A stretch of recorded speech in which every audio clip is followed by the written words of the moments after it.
Hello, everybody. This is Colleen with Speaking of Spirits. I'm here with my favoriteest peeps, Kate, and Gina, and Susie. Yes. And we really don't know what we're talking about today. Are we going to talk about our first paranormal experience?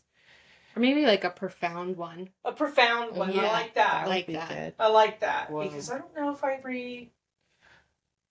pretty sure my first ones I didn't know were paranormal. Yeah, that's what I was just thinking. So I don't know that I know my first one because it's just been part of my life forever. Mm-hmm. Right?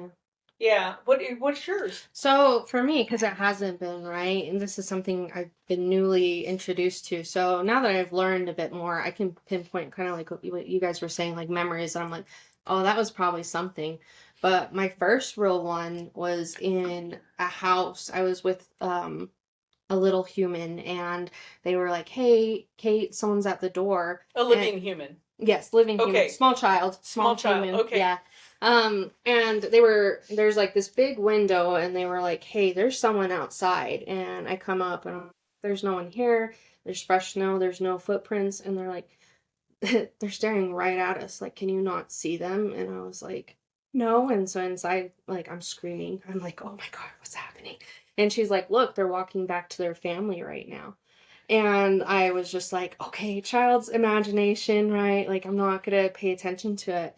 But within the same month, multiple people who had no paranormal experiences or were like, oh, I just saw a man walking around the property, or I saw like someone your animals, or like stuff like that. So that's the first time that I think I really was like, there's like, yeah, really. And I started seeing it too. And I could see the shadow figure just walk around the land, and nothing felt bad. Like, I think whoever it was used to be on that land. It was just like a caretaker, and you'll still see him occasionally. But that was the first time that I was like, oh my gosh, like, I think there's something to this. Like, and it's not just a little human's imagination. Right. Because it's easy to dismiss, but once you see it for yourself, you're like, oh, yeah, I get it now. You are still on that land? I'm still on that land right now. Okay, because I can tell you right now, sorry. No, you're good. Please do it. I love it. It's neither, it is someone that has passed, but they're not always past. Oh, they're not always. No, you're seeing them then and now. They're having a time slip. Ooh. So you're actually seeing that person in their time walking around and doing what they need to do. But in your time, he's passed. So they're in the future? No, she's saying you're seeing like a movie past. But actual happening. Yeah, that person is alive still in their time right now. Oh, so but it's not like a... Okay, I see what you're saying. It is. In your time, he's deceased. Right.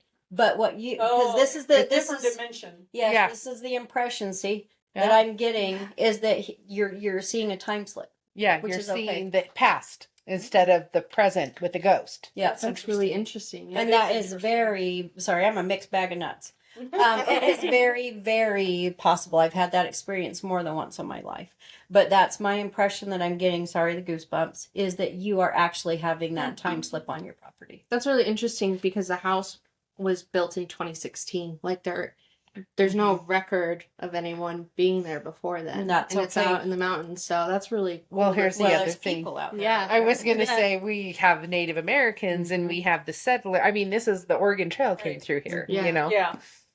All that. There's actually on the Gay Mine, which is not far from here, there's actually the wagon ruts still there. So that's really interesting. What about you? Well, like I said, this has been a part of my life, my whole life. One of the profound things when I realized that I was different, I was about 12. I tell the story all the time. And I was at the city park with my friends, and it was broad daylight. And there was this creepy guy kind of leaning by the tree looking at us. And I say to my friends, that dude over there by the tree is kind of freaking me out. And they're like, there's no one over there. I'm like, no, right there by that tree. And they're like, there's nobody there.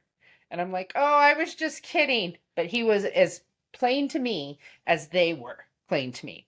And which leads me to my most profound thing. I went to Idaho State University and I had a particular professor who ended up moving to Texas. And he had a daughter. And she'd grown up here most of her life. They moved to Texas. She had a boyfriend. They got in a tragic car wreck and she passed. So her aunt was also a friend of mine. And she called me and said, can you please help me to set up for a memorial? They did her funeral in Texas, but everybody she grew up with is here. At that point, she was 17 or 18 years old when she passed. When they moved, she was like 13 or 14. When I went to school with her dad, she was just a little girl. So I said, absolutely. This was in Chubbuck, the St. Paul's Church.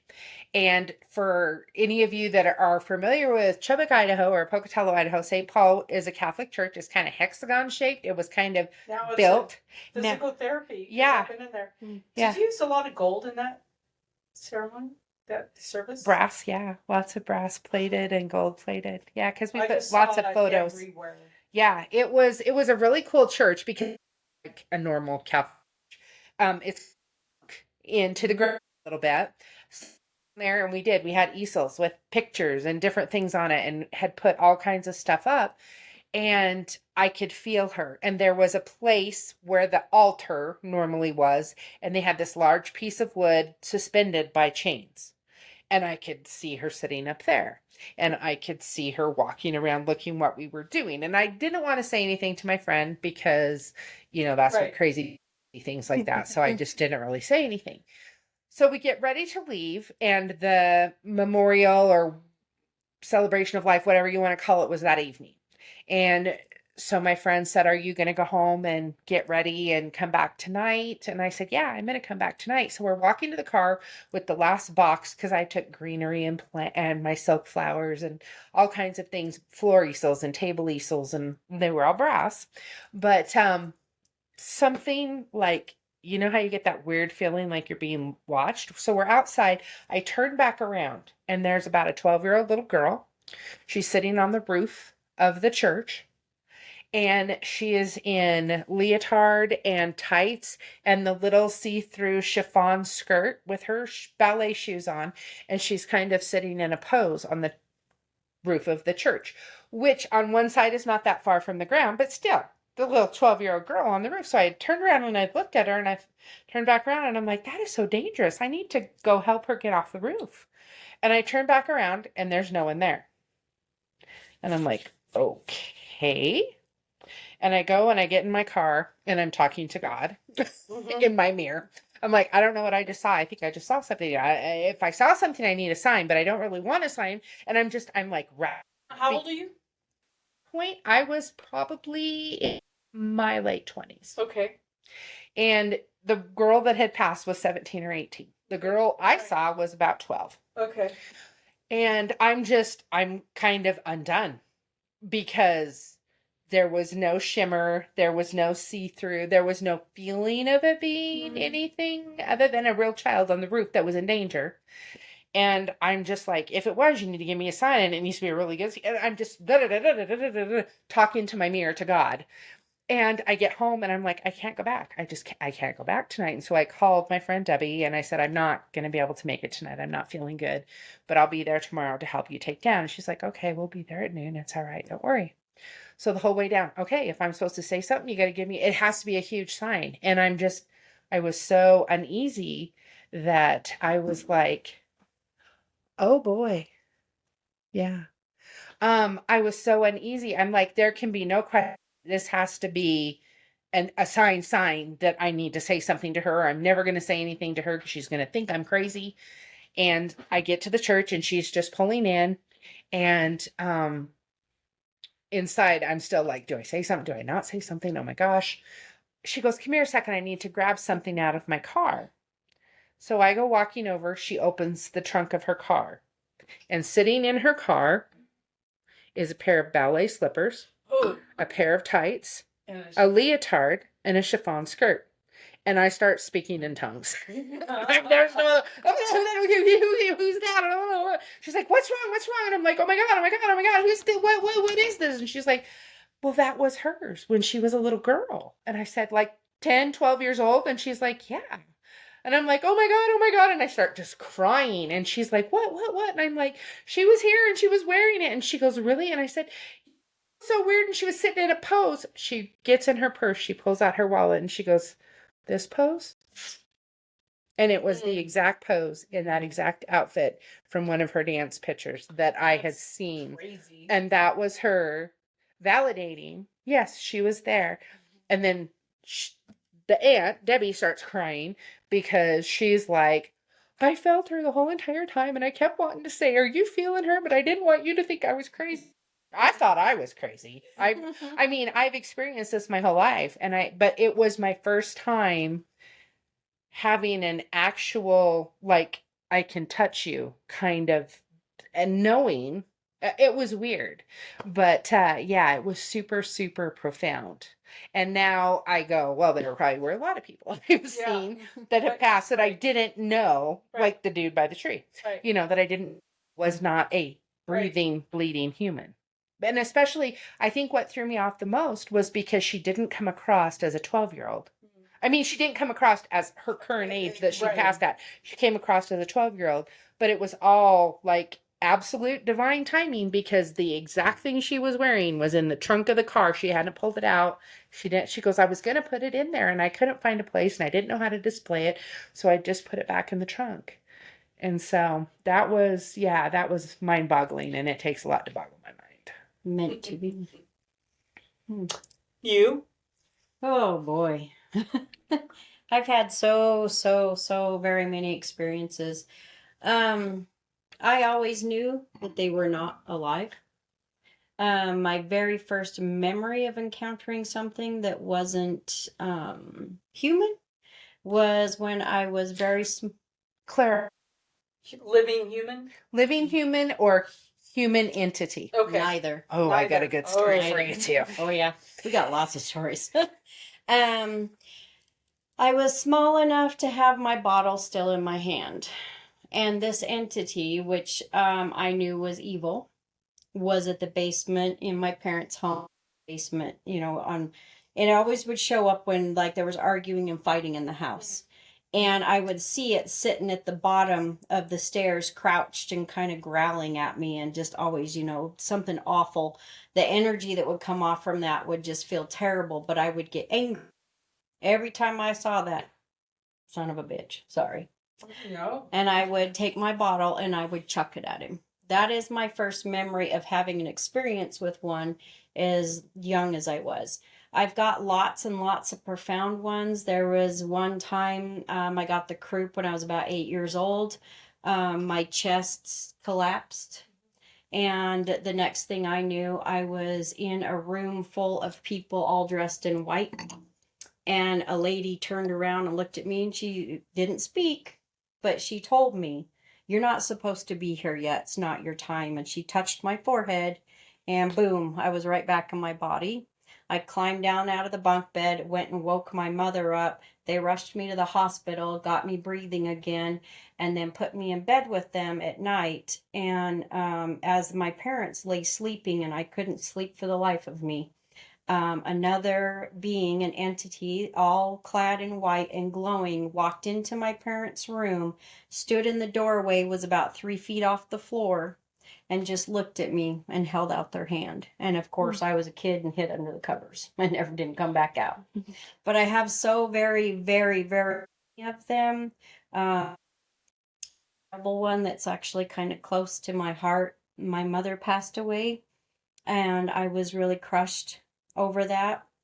And I was sleeping, and this horrible dream. My mom was still alive, and she was on the couch, and she was angry because we had buried her. She was dead. Okay? Oh, man. Bear with me. She wanted to call a family meeting, very upset, told me to go get her robe so that we could all sit down. I went and got a new robe that I had bought her before she passed away. And she said, no, not that robe. I want my blue one that I used to wear. Very angry. the hell's going on?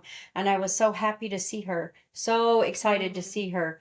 I went and got that blue robe, and as I draped it over her shoulder, it was covered in blood and shit. Oh my Okay. God. And she began to lecture us about burying her before she was passed. And I was so upset. Sorry. And I remember feeling death, the entity of death, outside my bedroom. And I heard my mother's voice as I was awake and frozen, with my eyes open, say, "It's not her time, you can't have her. Leave her alone."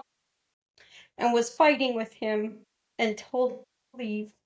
And then the phone rang and I came completely out of it. And it was 5 a.m. in the morning, and my father had called me from work to tell me that he was supposed to wake me up to stop what was happening to me at that. So one of them that I went through. I've got a big bucket of it for you guys if you ever want. But yeah, I've always known. Did your parents have gifts? That is it? Yeah. So it's normal for your family. Okay. Yeah, my mother always saw spirits. She kept it within the realms of religion, the practicing religion that we were, because I was born and raised LDS growing up. But I've expanded. There's much more out there. But that's just one. Had a lot like this entire life. I've been in a haunted house, a hotel, with my family that my aunt purchased, that I remember seeing spirits up on a split staircase with red carpeting and red curtains everywhere, and the whole damn thing was red. And my cousins screaming because there was people downstairs that they thought was my uncle, and it wasn't. It was some other old guy. And then everybody was outside working on the grounds, and my cousin was in sleeping, and it caught fire. And we got my cousin out, but the place burnt to. So my entire life has been good, bad, ugly, all the paranormal. Yeah, I So I would say apologize, don't mean to that's cry. okay. No, the majority of mine has been good, except for the couple that were bad, and they were really bad. But you need to share. You do. Since I've never had children, what age do you usually take a child out of a crib? Probably around 3 Okay. at the very latest. So between 2 and 3 then. This is the one I remember the most. So I had a bedroom, and it had a closet, but instead of a closet, Dad had built, it was really deep.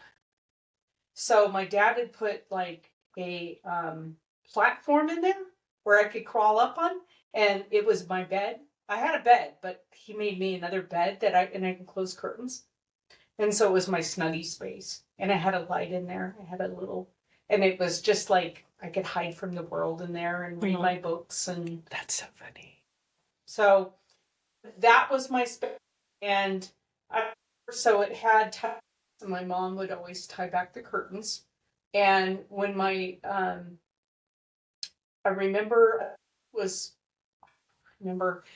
must have been, no, I was the first girl in 56 years in my family. Wow. So there was little girl. I remember little girls in there, but I don't remember who they are. I have been my dad's friends, kids, and we'd all play in there, and we could close the curtains and tell each stuff. It was just fun. It was fun.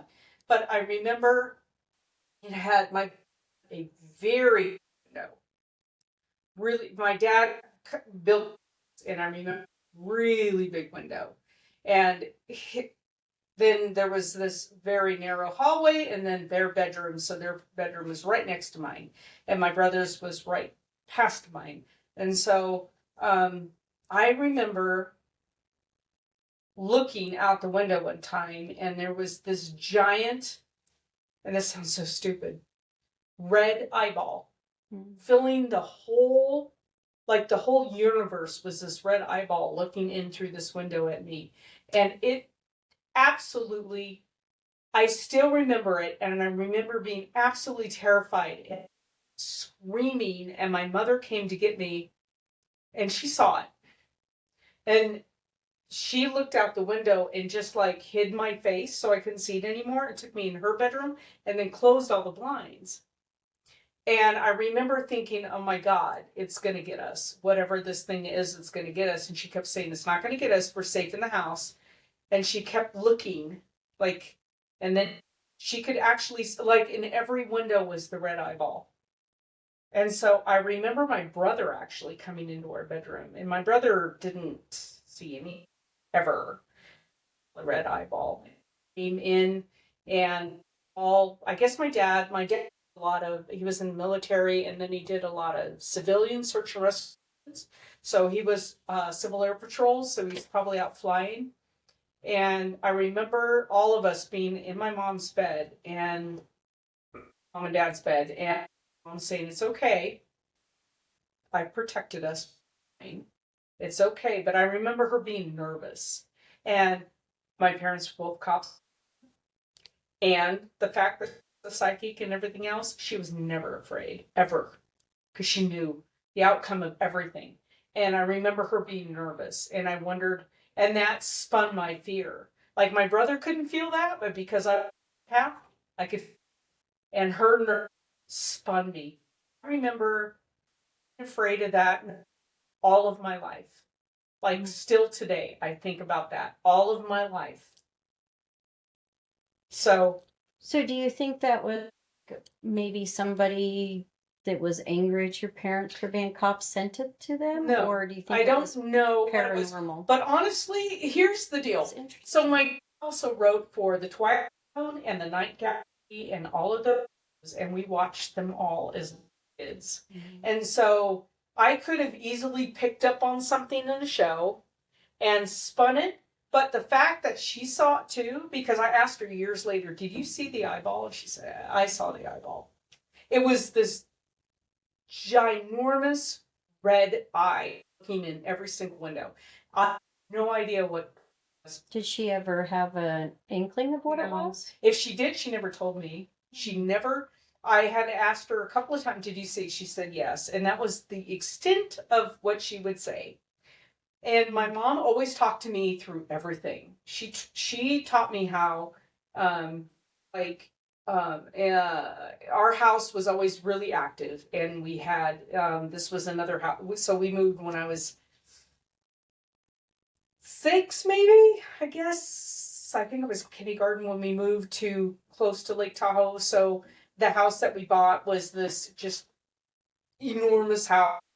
Well, not enormous by today's, right? So it was 30 square feet. That seems big.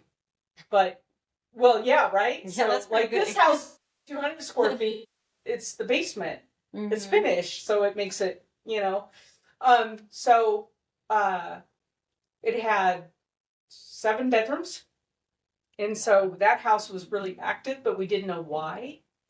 And then we found out that it had been a senior care facility that was made into a house, and then we bought it. And so, yeah, a lot of people died in there. So we had a lot of activity. But my mom she knew like all of this stuff, and she knew everything. But for her not to understand, or at least ever articulate what that thing was, scared the shit out of me my whole life. Maybe she didn't know exactly, but had the feeling it was not good. Or just Yeah. like the evil eye, right? Yeah. Like That's what kind of everyone thinking. protects Yeah. against. Evil eye, Yeah. but not good evil. But actual. Right. That's what's bothered me my whole life. It's like, why didn't you tell me? Why couldn't you tell me what this thing was? Because it was such a profound experience in my life at such a young age. What was this thing? Do you think she felt that if you guys talked about it, bring it back? I don't wonder. know. I don't know. Maybe. I think she put up every protection she had in the planet that she could draw on, because she was incredibly gifted, that she really just threw up protection on that house. I know that she protected my dad. He flew almost every single day. You're going to have something happen when you fly that much. had as many hours passed as most commercial airline pilots have. That's crazy. Yeah. He flew every single day. So she was always protecting him, right? And so I'm sure she protected us. It wasn't long after that. So at the same time, my dad was he was a cop. And so he had a narcotics dog. He was a shepherd. His name was One Each, because there was a huge litter dumped at the airport, and all of the pilots, one each, got a puppy. They all took a puppy each.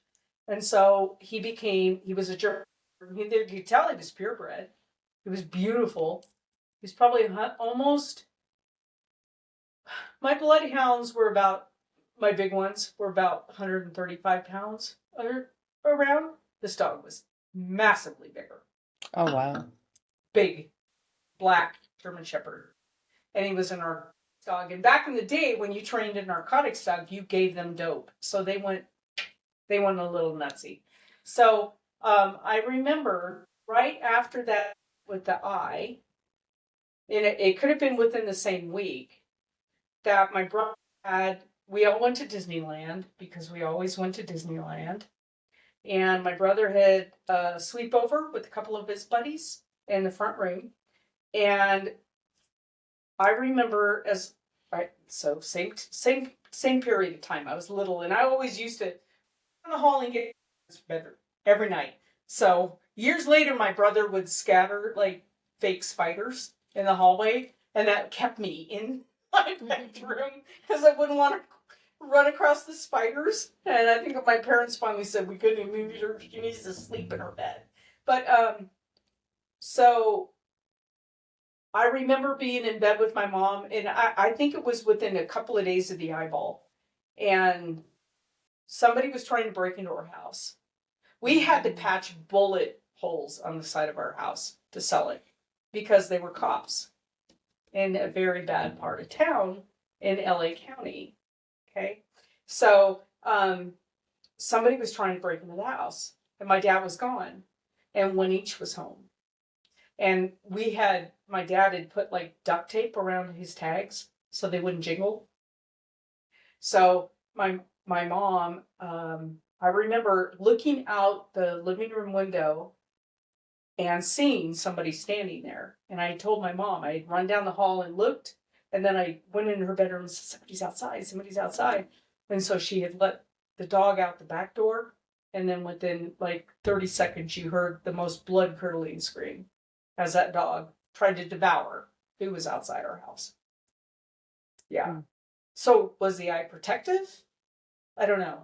I don't feel like get that sense that it was I protective. think it was menacing. Mm-hmm. I was terrified of the eye. Could it have been with that person that was trying to get in the house? I never thought about that. Like associated with? Like, because you know how intention can create actual entities. I just remember it being an enormous bright red eye. Mm-hmm. Now, was that on a night gallery or Twilight Zone or something that I saw? Yeah, but my mom saw it. Your mom. She saw it. Yeah. Those are some things to ponder. I don't know. You can ask your mom. You had something else. Oh, I was with the non-human and all of that. Everything you see on TV has a thread of truth in it. Yes, it does. And I was working with a family that had, for all intents and purposes, a demon. A really, really bad one. And people... And that's exceedingly rare. It's super rare. But it's more common than I thought it was. But it's super rare. We actually investigated there in American Falls at one point, one of the houses, but they were having people in their family die. And Mark worked on this together. And more have died. Yeah, Mark and I have worked on this together. And it was non-human, some type of similar to what you would call like dragon energy, but it was something that an ancestor had bartered with. In the land. And had, well, if you do this for me,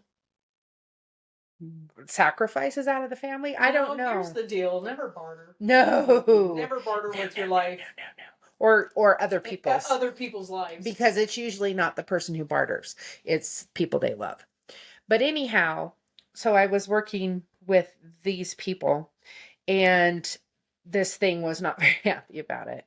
And my phone would post randomly on Facebook and it would say, hi. And then the signature thing on the bottom of it, and it would say Gina. So my Facebook would post, hi, Gina. I remember all of Do you that. remember this I now? remember this story. So one night, 3-something, my phone goes off. And I open my phone up and it's my son, who literally, we're in a house where you walk down the hall and it's bedroom, bedroom, bathroom, bedroom. Literally, I can stand in my doorway, touch the bedroom across, touch the bathroom, one step, touch where my son's door. Right. Like all right there. He doesn't have a door because he had a temper when he was in school and broke his door. And so I took out hinges and got rid of it. So he had a blanket. And he's hysterical screaming. He was quite like 18, 19 years old. And I go in there and he's like, why didn't you answer me? Why didn't you answer me? And I said, I did. You just messaged me. He goes, Mom, I've been screaming help. You could not have not heard it, but I didn't hear it. I'm like, what is going on? He goes, son is pounding on his door. And it was shaking the door, Mom, and it was like 3 pounds. I think it's something bad. And I'm like, oh my gosh, it's nothing. So like his door and her door have a 2 feet gap between them. I open her door up. She's sound asleep. The cat's sound asleep. I'm like, are you okay? And she's like, what are you doing? And I'm like, nothing, just checking. Everything's fine. So I sit and talk and it's okay. Don't worry about it. Goes off in the other room. And I go and look at it, and it's one of my friends, and they're like, well, hi, Gina. What are you doing up this late? Apparently, it posted at 3:13, which I love 3:13, and 13 is very lucky for me. But at 3:13, it posted, hi, Gina, as my status on Facebook. And so my friend had commented back. And I'm like, okay, enough. This is stupid. So we finally get back to bed. The next night, I get a text message, and it wakes me up at 3 o'clock. It is my daughter. Mom, something's pounding on TJ's door and it's like slamming his door. He doesn't have a door. But she heard the door Right. shaking and pounding. He's sound asleep now. He heard nothing. Ding! There goes my phone. Are you up again tonight? Wow. Hi, Gina. And I lost my ever-loving mind and I got so furious. And I'm like, oh, hell no. Do not come in my house. Do not bother my family. And I didn't literally get the message, like a text message, but I got, so is it really worth it for you to help this family? Ooh. And I did. It didn't do any good because the family continued with their behaviors and serious behaviors, drug addiction, alcoholism, abortions, domestic violence, and people continued to pass. And it was terrible. But yeah, that one, but it did not come back to my house again but it was, and that was something Mark had helped me to discern. Is this thing had been attached to the family for over 100 years. Oh. And somebody got something, bartered something, and the future generations were paying for it. And they will continue. Yeah, that's spooky shit right there. Yeah. Yeah. But especially when my son heard it, my daughter didn't hear it, I didn't hear it. When my daughter heard it, he didn't even have a door. And he didn't hear it, and I didn't hear it. We're all just like literally like this distance from each other. And to have it post. But yeah, we haven't had that posting on my Facebook. But yeah, there's all kinds of bizarre things Just be out there. careful what you wish for. Yeah. And don't trade your soul for anything. Or especially that of your families. Right. Well, I think a lot of times people don't realize their family comes along with it. Well, like, have you watched the movies where they have genies and you make a wish? Right. Mm-hmm. And it's like wrong. everything comes with a price. Right. And so I don't know if this ancestor Because it was bizarre. Some of the passings were bizarre and they had happened in different generations. Right. Almost the identical thing. Wow. So, yeah. Well, yeah, we hope you like this episode. And stay tuned for more fun with Speaking of Spirits. You've been listening to Speaking of Spirits, powered by Pocatello Paranormal Research in Pocatello, Idaho. Thank you for joining us today. We're glad you could be here. If you're enjoying the podcast, please do us a favor and go to whatever platform you are listening to the podcast on and give us a review. We prefer the 5-star reviews. This helps us know how we're doing, and it helps others to find the podcast. Thank you for joining us, and we hope to see you on our next podcast.